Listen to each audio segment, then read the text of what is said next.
رولبوک سناریوی سایه از 3 گروه سایه ها، شهروندان و مستقل بازی یعنی طاعون تشکیل می شود.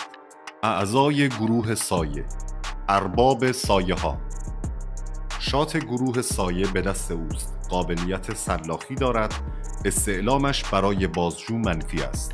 شبح: هر شب در طول بازی یک نفر را انتخاب می کند و فرد انتخابی قابلیتش آینه‌وار اجرا می گردد یا به خودش برمیگردد.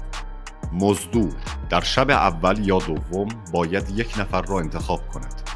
فرد انتخابی در همان شب دیسابیلیتی شده و به جای قابلیت خود باید یک نفر را به قتل برساند.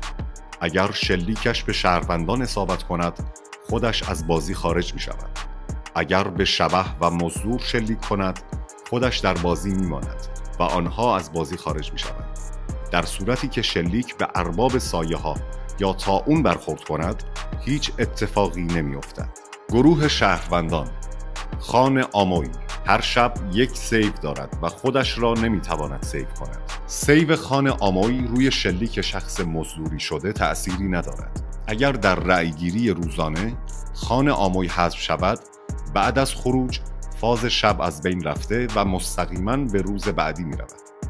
چریک: در شب معارفه قبل از گروه سایه ها بیدار شده و یک نفر را انتخاب می کند و شخص انتخابی در کل بازی در فاز شب نامیرا می شود و در صورت خروج شخص انتخابی در رأیگیری روز در شب بعدی چریک از بازی خارج می شود.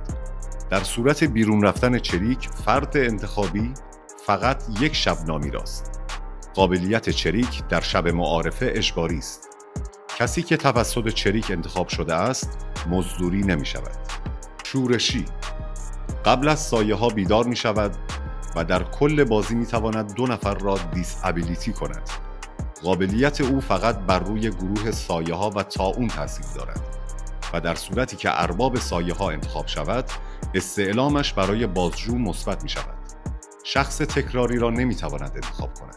تاجر: در صورت کشته شدن در فاز شب می تواند یک نفر را انتخاب کند و 2 قابلیت استعلام گرفتن و سایلنت کردن را به او اهدا کند.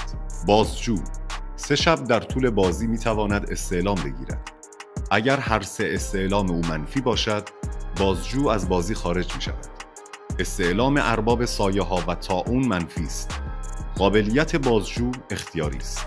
شهربان: زمانی که بیش از یک نفر وارد دفاعیه شوند با اعلام خواب نیمروزی شهربان بیدار شده و می تواند بین این 3 قابلیت یکی را انجام دهد.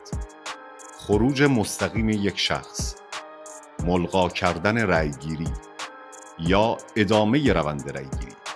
قمارباز: در طول بازی یک بار در فاز شب می تواند یک نفر را انتخاب کرده و فردای بازی در پایان روز قبل از رأیگیری خودش و شخص انتخابی را به چالش بکشد. هر کدام یک بار با تاس شانس خود را امتحان می کند و فردی که عدد تاسش بالاتر باشد در بازی می ماند. شخصی که توسط چریک انتخاب شده اگر در قمار بیاید در صورت باخت از بازی خارج نمی شود، اما در شب دیگر نامیرا نیست. اگر شبح قمارباز را انتخاب کند و همان شب قمارباز از قابلیت خود استفاده کند خودش به تنهایی در قمار قرار گرفته و در خواب نیمروزی تاس برنده توسط شبح انتخاب می شود. در صورت شو شدن نقش سلاخی نمی شود. استفاده از ابیلیتی اختیاری است. گماشته: نقش مقابل طاعون.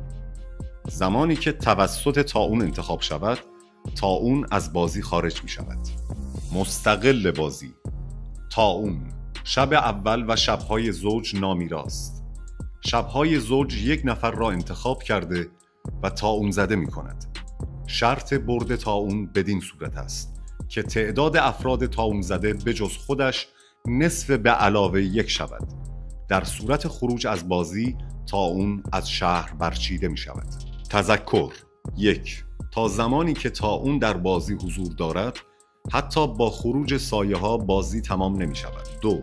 در کیاس در صورت حضور طاعون، شهروند و سایه شرایط برد بدین شکل می باشد: طاعون و سایه برد طاعون، طاعون و شهروند برد شهروند. شهروند و سایه، برد سایه. 3. در طول بازی برای اطلاع از وضعیت خروجی ها 2 استعلام وضعیت دارند. 4. پس از خروج طاعون مرگ طاعون اعلام می شود. 5. هیچ برایندی از قابلیت‌های شبانه در طول روز توسط بازیکنان گفته نمی شود. در صورت انجام این تخلف، شخص متخلف از روند بازی خارج می شود.